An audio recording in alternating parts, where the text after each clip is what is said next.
خاندون بيكون يار يار دوين يار خاندون بيكون يار يارم برقينا تفر مو بين شر تسمر دي جرموا تيجولي ناس نظر حتى ممكاني دمجم مازدكم سامي بخمار مازدكم سامي بخمار هاي كدوان وسيان وسوار او صالو فار بيرار زستان وفايزو بار اخوان زيرو هنار عدوين وزفتو نوار وما سكت هرزانا كوي وتقتق والريدار حكرا وبندش كما سليمان وسرد سنار شادي الشيخ كامراني فويدكم افتخار هرباي دار مشادي ناوى كيدكم تومار كاقي برايم نيريا باي دار بباي دار بو احمد قرديا خداي بيتنا قادر لا ويعمل غيراني هتينا بين مغمبار يقتادك وانا بيدرد المال خرابي افضل من بالقول ده ابدا كيف صادق وتكارو شيوي نقلك سنت زياده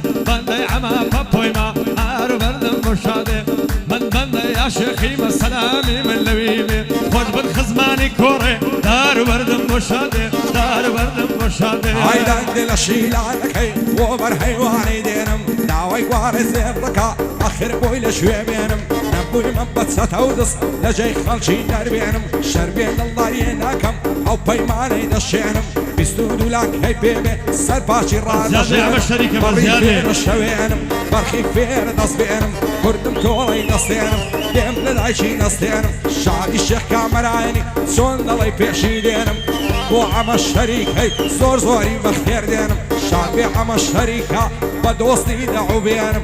بو الشيخ كامراني صد اللي بو بيك دينم يعدي خزماني كوري الصلاوي عندك ايانم تدري ما يا رب تعدان امني داوى بركوجان كتش خلاي بقربامي على قلبم بشيخ كان بصر مالي يا دادا قدم ما توسير تيران خوش بعمى الشريكة كردي ببيلتي ماران كردي ببار ماران هيا مش ترخي قردون برا بضل بقينا سنان الوقت ليمن اواري روي زمينا شازي متوانا قدو بالي يمينا سندي لبالي جوانا او كراسا نخشينا الله صدق خربامي لبيش ضافك يمينا شادي الشيخ كامراني بندي ببينا عمر كور بخوشا بهشتي سرزمينا بو عم الشريكي شايستي يا فرينا لقل كارو سيوي صار برس بلوشينا بو هلو سيوي بندي ببينا خاله مزيد ليريا شايستي يا فرينا بو كارو تركمانيش زور بخير هنا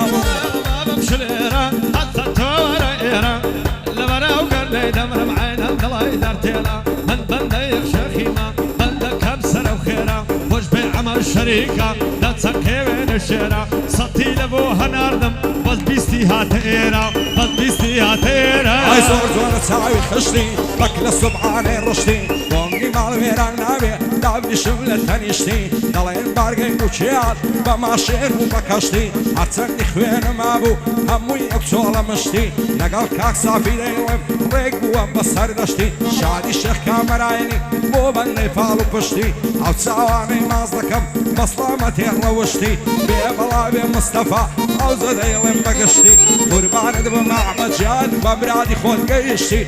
بو احمد قرديا بمرادي خود قيشتي قبرنا درماني نام غد دقاني وش بعمى الشريكة ناس بدل فرماني دوستي عمى بابويا تعب صبا نظاني من بندي كامرانم همو رفيق كاني اكل من نمري عشق بو همو خد مكاني بمشاد من اهلي كوري تعب صبا نظاني تعب صبا نظاني هاي خوز قال العيني دنيا اكسر يعرم بعيا ضل دي من الذكر بعايا دل دنيايا ريقاي مزقوتين ذكر سنك خاني خدايا تو بيشي مظلم ذكر ويوسف الزليخايا استش خدايا ممداتي نيازي او ظلم وايا خاطر زمدال من الشم لدرشي خانقايا شون شتاتي زور دازلك ام بالدعايا بيك بقت شي شلاب اركسي بوفايا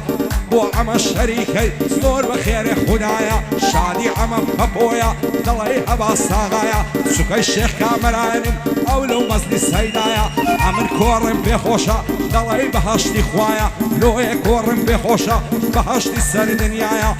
علي ما مقداني خال محمد لدوايا بوكار وسيوي ضلي توفان وبايا شاد بأمو بوكاني قصيدة خدنايا شادي شيخ كامراني كردي ركني دنيا يا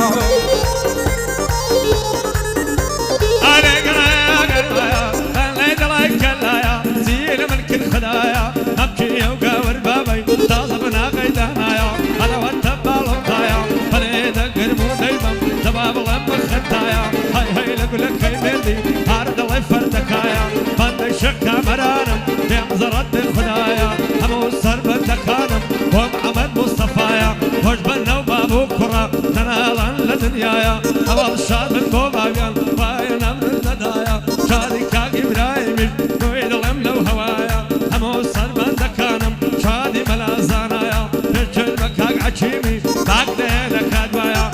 لقل آي عيناني خلقنا من الخدايا وعمد شريك يا مفي ورا وسطايا اي قديد الله يبلورا سجين الله معفورا ممس قادي نفروشي كافر الأخلاي بدورا هدواي نردم سنورا الله يقول على السورة عقب بيكنينكي الله يساز وسمتورا الله ما ياري ساومص نتوز وانا تنورا شادي الشيخ كامراني لو هوليري مشهورة لخصم دي براهيم الله يشيري زصورة بو أحمد قرديا بايا دار بخوايا صورنا ميشل مدورة لاوي أحمد عيراني وابو يضلي من لوشورة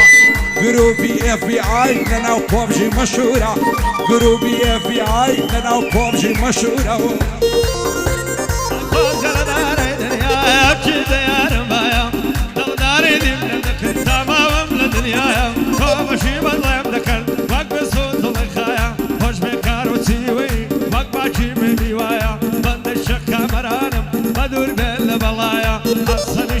أكرمي صبر يا ربايا بندي عما فبويما ساكي بيم سودايا أرشاد النهلي كوري منشور لدنيايا منشور لدنيايا اي بوي ضرب كم نار زين البدما ودعالي وياري همم لصوتي ضل الشمام لكم بقايا وقردون أرسي سروتي همم نبر خوفي خواي نبي وقزوي مودا قرم شما زوعد وقتون نديتيا لو قرنا ولو سردما